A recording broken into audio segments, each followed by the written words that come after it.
Hello दोस्तों, मैं शिव शक्ति कुमार और हमारे यूट्यूब चैनल यात्रा इस पर आप सभी का स्वागत है। तो हम अपने इस कार्यक्रम में 71वीं बीपीएससी के लिए बिहार का करंट अफेयर लेकर आप सभी के समक्ष प्रस्तुत हुआ हूँ। और इसमें हम जनवरी माह का जो बचा हुआ करंट अफेयर होगा उस पर हम डिबेट करेंगे। साथ साथ जो भी स्टैटिक्स होगा उस पर भी हम चर्चा करेंगे, जो परीक्षा के दृष्टिकोण से महत्वपूर्ण होगा। तो ये जनवरी महीने का पार्ट 2 करंट अफेयर है, यानी कि जनवरी महीने का जो बचा हुआ करंट अफेयर है हम उस पर डिबेट करेंगे। तो पहला जो हमारा महत्वपूर्ण करंट अफेयर है जनवरी महीने का, कि बिहार के 42वें राज्यपाल आरिफ मोहम्मद खान को बनाया गया है। तो इनको याद रखिएगा, क्योंकि पीटी में पूछा जा सकता है कि जो आरिफ मोहम्मद खान है वो बिहार के कैवे राज्यपाल हैं। तो इसको बताएंगे कि बिहार के 42वें राज्यपाल हैं। तो बिहार के 42वें राज्यपाल किनको नियुक्त किया गया है? आरिफ मोहम्मद खान को नियुक्त किया गया है। और आरिफ मोहम्मद खान बिहार के राज्यपाल बनने से पूर्व केरल के राज्यपाल थे। इसको भी याद रखें, क्योंकि देखेंगे कि जो 17th बीपीएससी हुआ है उसमें पूछा गया था कि जो पटना हाईकोर्ट के जो सीजीआई थे, चीफ जस्टिस थे, मतलब सॉरी, पटना हाईकोर्ट के जो मुख्य न्यायाधीश थे, उनकी उनके बारे में पूछा था कि वो नियुक्ति से पूर्व किस राज्य के न्यायाधीश थे, मतलब किस हाईकोर्ट के न्यायाधीश थे। तो इस तरीक़ा से सवाल आता है। तो इसलिए याद रखेंगे कि जो आरिफ मोहम्मद खान है बिहार के राज्यपाल बनने से पूर्व केरल के राज्यपाल थे। तो इसको याद रखिएगा। चलिए थोड़ा देख लेते हैं राज्यपाल के बारे में। तो अनुच्छेद 155 में राज्यपाल का वर्णन है। अर्थात अनुच्छेद 155 में यह बोला गया है कि प्रत्येक राज्य का एक राज्यपाल होगा, लेकिन यह जरूरी नहीं है कि हर राज्य का एक राज्यपाल हो, या फिर एक राज्यपाल केवल एक ही राज्य का राज्यपाल बन सकता है, बल्कि एक राज्यपाल एक से दो या दो से अधिक राज्यों का भी राज्यपाल एक ही समय में हो सकता है। तो इसको याद रखेंगे। दूसरा चीज़ कि राज्यपाल जो होता है राज्य का संवैधानिक प्रमुख होता है, जबकि कार्यकारी प्रमुख जो होता है वो कौन होता है? मुख्यमंत्री होते हैं। तो इनको याद रखिएगा, जो राज्यपाल होते हैं राज्य के क्या होते हैं? संवैधानिक प्रमुख होते हैं। उसी प्रकार जिस प्रकार के राष्ट्रपति राज्य का संवैधानिक प्रमुख होता है या फिर देश का संवैधानिक प्रमुख होता है।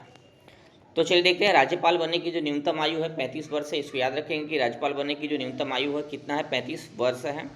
राज्य का जो राज्यपाल होता है उसका कार्यकाल सामान्यतः 5 वर्ष का होता है। जो राज्यपाल का कार्यकाल कितना दिन का होता है? सामान्यतः 5 वर्ष का होता है। लेकिन यह जरूरी नहीं है कि वो हम 5 वर्ष तक ही हो, बीच में भी राष्ट्रपति उसे किसी भी क्षण हटा सकता है, उस राज्य से राज्यपाल से, उस राज्य के राज्यपाल के कार्यभार से मुक्त कर सकता है, क्योंकि राज्यपाल की जो नियुक्ति होती है राष्ट्रपति के प्रसाद पर्यंत होता है। तो चलिए देखते हैं आगे। अगला जो हमारा महत्वपूर्ण करंट अफेयर है कि सुमित्रा शाह प्रसाद नागरिकता संशोधन अधिनियम 2019 के तहत नागरिकता पाने वाली बिहार की पहली व्यक्ति बनी है। ठीक ना? तो इसको याद रखेंगे, जो सुमित्रा शाह प्रसाद है नागरिकता संशोधन अधिनियम 2019 के तहत नागरिकता पाने वाली बिहार की पहली व्यक्ति बनी है। तो इस तरीके के सवाल पीटी में हमेशा आते रहते हैं करंट अफेयर में। तो देखते हैं थोड़ा नागरिकता संशोधन अधिनियम 2019 पर, क्योंकि जो 67 बीपीएससी हुआ था उसमें के बाद मुझसे पूछा गया था नागरिकता संशोधन अधिनियम 2019 के बारे में। तो नागरिकता संशोधन अधिनियम 2019 है, यह अफगानिस्तान, बांग्लादेश और पाकिस्तान से आए हिंदू, सिख, बौद्ध, जैन, पारसी एवं ईसाई धर्म के लोगों को नागरिकता प्रदान करता है। तो याद रखेंगे कि जो हमारे पड़ोसी देश है अफगानिस्तान है, बांग्लादेश और पाकिस्तान, यह 3 देश का नाम का जिक्र है। अफगानिस्तान, बांग्लादेश और पाकिस्तान, श्रीलंका का नाम का जिक्र नहीं है। तो इसको याद रखेंगे कि अफगानिस्तान, बांग्लादेश, पाकिस्तान से आए 6 धर्मावलंबी हिंदू, सिख, बौद्ध, जैन, पारसी, ईसाई धर्म के लोगों को नागरिकता प्रदान करता है। इसमें इस्लाम धर्म की चर्चा नहीं की गई है। अर्थात नागरिकता संशोधन अधिनियम 2019 के तहत इस्लाम धर्म को शामिल नहीं किया गया है। इसको याद रखेंगे। जो लोग 31 दिसंबर 2014 से पहले भारत आ गए हैं उनको इस अधिनियम के तहत शामिल किया गया है, और इसमें मुस्लिम समुदाय को बाहर रखा गया है। अर्थात जो ये पड़ोसी देश है हमारे, अफगानिस्तान है, बांग्लादेश है और पाकिस्तान है, वहाँ के जो अल्पसंख्यक धर्म के लोग हैं उनको ही भारत में नागरिकता देने का प्रावधान किया गया है नागरिकता संशोधन अधिनियम 2019 के तहत। इसको याद रखिएगा। चलिए आगे देखते हैं। गोपालगंज के गंडक नदी में बिहार का पहला घड़ियाल अभ्यारण्य बनाने का निर्णय लिया गया है।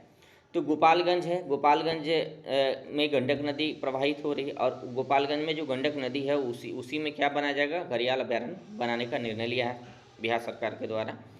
तो देखते हैं अभ्यारण्य के बारे में। देखते हैं वाइल्ड लाइफ सेंचुरी। मुझे तो काफ़ी नेचर से प्रेम है, तो मैं इसके बारे में विशेष रूप से अध्ययन करते रहता हूँ।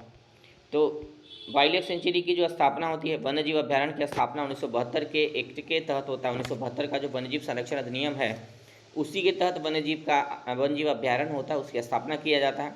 और राज्य सरकार वन्यजीव अभ्यारण्य की घोषणा करती है। स्टेट गवर्नमेंट जो है वन्यजीव अभ्यारण्य की घोषणा करती है।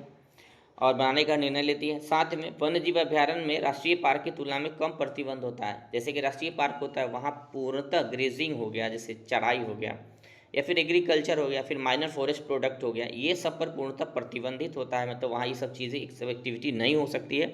जबकि वन्य जीव अभ्यारण्य में इस तरीका की क्रियाविधि भी होता है, वहाँ प्रतिबंध कम होता है। चलिए देखते हैं घड़ियाल के बारे में थोड़ा देख लेते हैं, क्योंकि यूपीएससी के परीक्षा देखेंगे, यूपीएससी 2014 में और 2017 में दोनों बार घड़ियाल के बारे में प्रश्न पूछा गया था। कि एक तो प्रश्न ये पूछा गया था कि घड़ियाल, अगर आप घड़ियाल को देखना चाहते हैं तो आप कहाँ जाना पसंद करेंगे, और उसमें लिखा हुआ था चंबल नदी घाटी। तो देखते हैं घड़ियाल के बारे में। ये घड़ियाल का तस्वीर है, आप देख सकते हैं। ये मगरमच्छ से थोड़ा भिन्न है, क्योंकि मगर इसके जो घड़ा जैसा आकृति इसके जेबरा पर होता है, मतलब मुंह के ऊपर है। तो घड़ियाल को एशियाई मगरमच्छ भी कहा जाता है। मगरमच्छ की एक लुप्तप्राय प्रजाति है। यूपीएससी इस तरीके के परीक्षा में हमेशा 5 से 10 क्वेश्चन जो है इकोलॉजी इन्वायरमेंट में जीव जंतु से पूछता है, खास करके उन जीव जंतुओं से जो या तो चर्चा में होती है या फिर भारत में वो स्थानिक है और काफ़ी महत्वपूर्ण जीव जंतु है। तो घड़ियाल को एशियाई मगरमच्छ भी कहा जाता है। मगरमच्छ की एक लुप्तप्राय प्रजाति है, क्योंकि क्रिटिकली इंडेंजर्ड स्पेसीज़ के रूप में इसको IUCN में रखा गया है। और नर जो होता है उसके जबड़े के ऊपर घड़ा जैसी संरचना होती है, जैसे कि आप देख सकते हैं यहाँ घड़ा जैसी संरचना है, तो इसलिए इसको घड़ियाल भी बोला जाता है। IUCN में जो मगरमच्छ है, मतलब घड़ियाल है, उसको गंभीर रूप से संकटग्रस्त प्रजाति की सूची में रखा गया है। तो गंभीर रूप से संकटग्रस्त, क्रिटिकली इंडेंजर्ड की सूची में रखा गया है। 1972 की अनुसूची 1 में सूचीबद्ध किया गया, तो इसको भी याद रखेंगे, ये भी कभी कभी पूछ देता है। तो 1972 का जो एक्ट है, वाइल्ड लाइफ प्रोटेक्शन एक्ट है, उसके शेड्यूल 1 में इसको रखा गया। घड़ियाल मुख्य रूप से मछली खाता है, इंसानों को कोई खतरा इसे नहीं है। मगरमच्छ जो होता है, वो बड़ा होता है, उसे इंसान को खतरा होता है, लेकिन घड़ियाल मगरमच्छ की ही प्रजाति है और यह केवल मछली खाती है, इंसानों को इससे कोई खतरा नहीं है। यह भारत, नेपाल और बांग्लादेश में पाया जाता है। भारत, नेपाल, बांग्लादेश यानी कि भारतीय प्रायद्वीप महाद्वीप का यह क्या है, स्थानिक जानवर है। और घड़ियाल भारत में चंबल नदी, गंगा नदी, सोन नदी, गंडक नदी एवं घाघरा नदी में पाया जाता है। तो यूपीएससी में एक बार प्रश्न आया था कि अगर आप घड़ियाल को देखना चाहते हैं तो आप कहाँ जाना पसंद करेंगे, और उसमें था जो ऑप्शन 1 था वो था चंबल नदी घाटी या फिर चंबल नदी अभ्यारण्य। तो आप निश्चित तौर पर चंबल नदी जो अभ्यारण्य है वो घड़ियाल के लिए ही, घड़ियाल संरक्षण के लिए ही प्रसिद्ध है। तो यह काफ़ी महत्वपूर्ण करंट अफेयर था। अब चलिए देखते हैं अगला जो हमारा महत्वपूर्ण करंट अफेयर है कि बिहार में मनरेगा के तहत प्रत्येक प्रखंड के एक स्कूल में पोषण वाटिका बनाने का निर्णय लिया गया है। तो पोषण वाटिका बनाया जाएगा, उसमें विभिन्न प्रकार के फल, फूल, सब्जियों की खेती की जाएगी। एक स्कूल में इस तरीके की एक वाटिका होगा जहाँ इस सब को उगाया जाएगा, और साथ ही उस तरीका जो पोषण वाटिका से जो भी उत्पादन होगा उसका इस्तेमाल मिड डे मील योजना के तहत बच्चों को पोषण युक्त भोजन प्रदान करने में किया जाएगा। तो इसको याद रखेंगे कि किस स्कीम के तहत ऐसा किया जा रहा है, मनरेगा के तहत। मनरेगा के तहत ऐसा इसलिए किया जाता है ताकि जो अकुशल मजदूर है, गाँव के जो अकुशल मजदूर है जिनको रोज़गार नहीं मिल रहा, उनको रोज़गार मिल सके और उनका जीविकोपार्जन बेहतर तरीक़ा से हो सके, इसलिए इसको मनरेगा के तहत ही रखा गया है। अब देखते हैं थोड़ा मनरेगा के बारे में जान जाते हैं, क्योंकि यूपीएससी और बीपीएससी में देखेंगे कि वह जो योजना होता है जो ऑपरेशनल है और काफ़ी सिग्निफिकेंस है भारत के लिए, उस योजना पर निश्चित तौर पर पूछता है। जैसे किसान क्रेडिट कार्ड स्कीम हो गया, MPLAD स्कीम है, उसके बारे में पूछता है। तो ऐसा इसलिए होता है क्योंकि ये योजना ऑपरेशनल बहुत दिनों से और काफ़ी महत्वपूर्ण है। तो मनरेगा भी उसमें से एक है।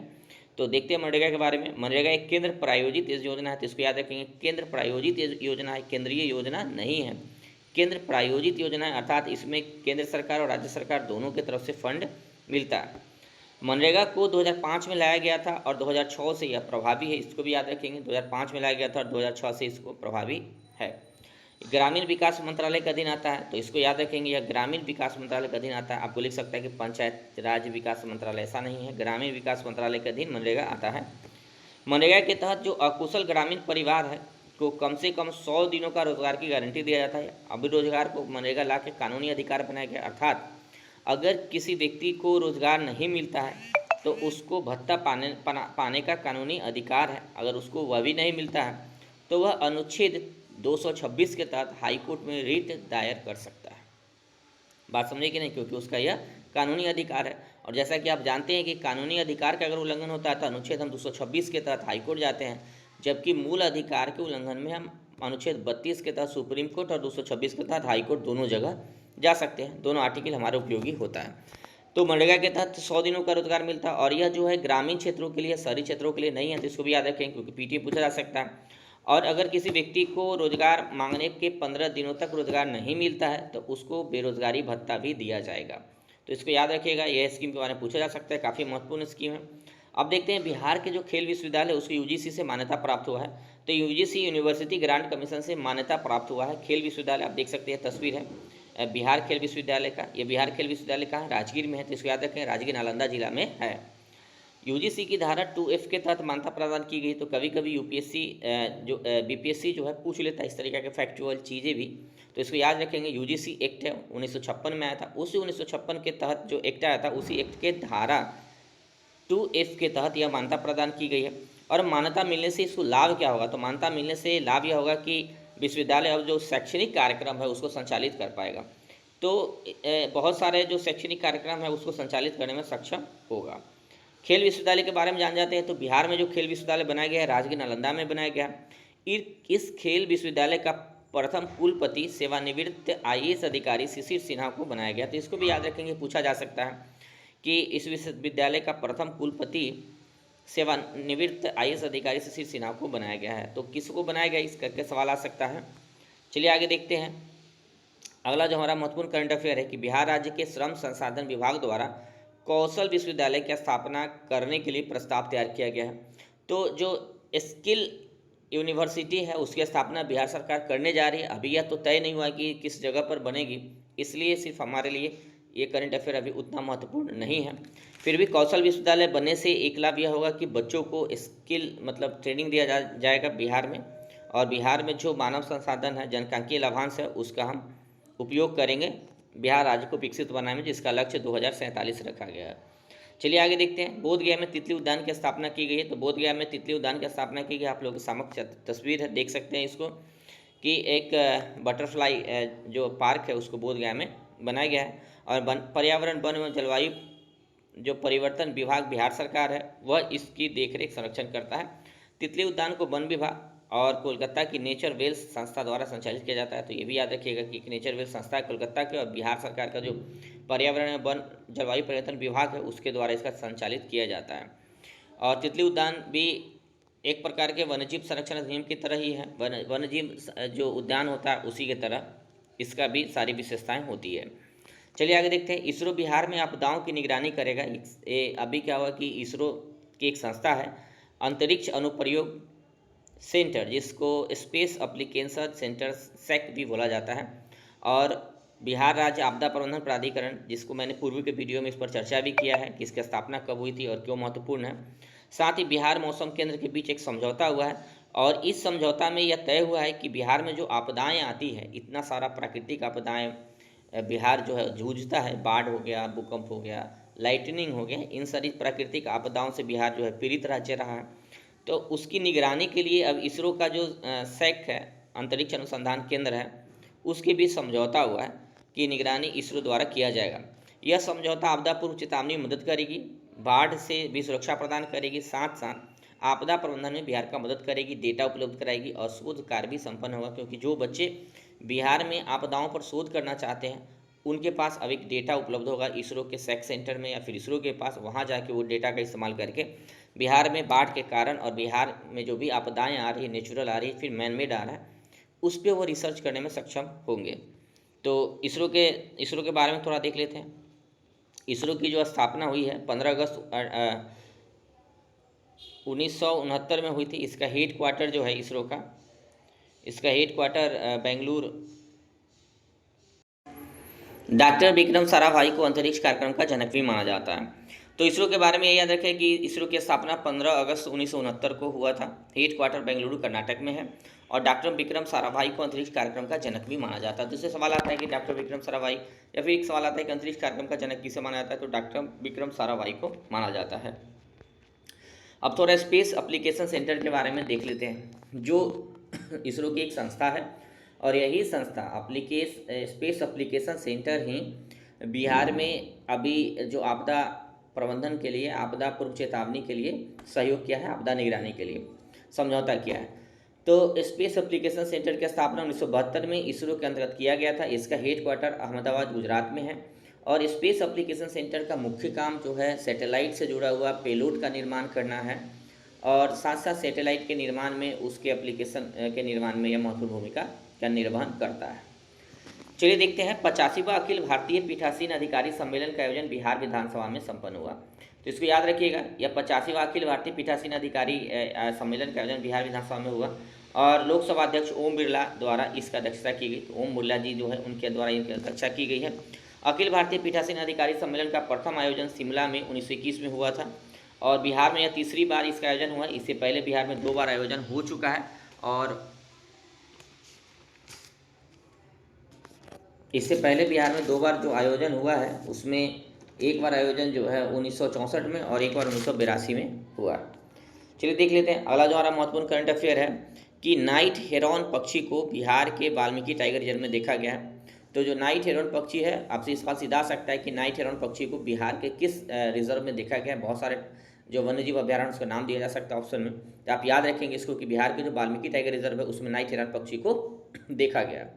एक सवाल ये भी आता है, क्योंकि मैं वाल्मीकि टाइगर रिजर्व पर बहुत डिबेट किया हूँ तो मैं बारंबार डिबेट नहीं करता, लेकिन याद रखेंगे कि जो वाल्मीकि टाइगर रिजर्व है पश्चिम चंपारण जिला में है।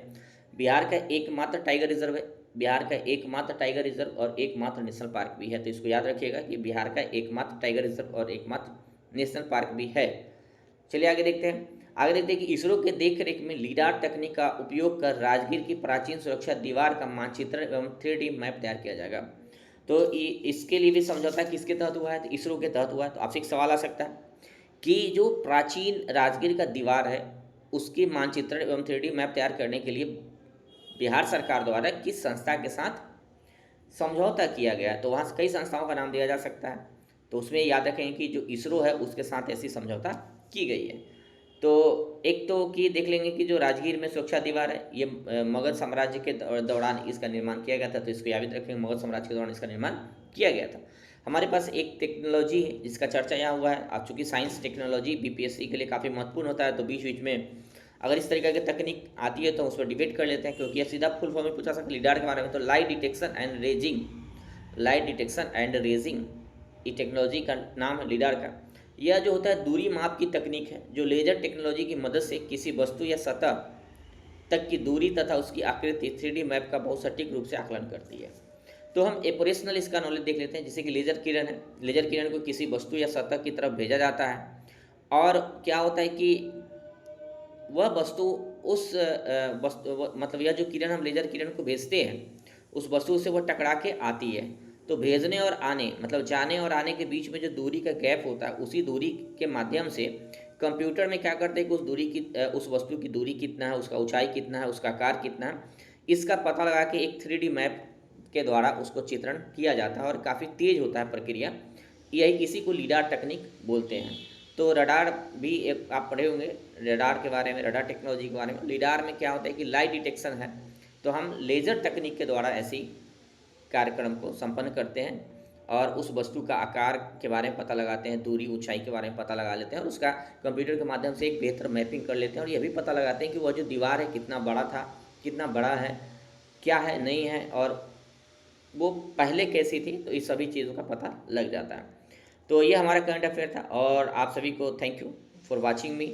और मैं ऐसा करता हूँ कि आगे भी आप हमारे कार्यक्रम में सहयोग करेंगे और हम आप सभी के लिए काफ़ी परिश्रम करते हैं ताकि आप लोगों को जो भी युक्ति संगत और उपयोगी जो फैक्ट है उसको उपलब्ध कराया जा सके। Thank you for watching.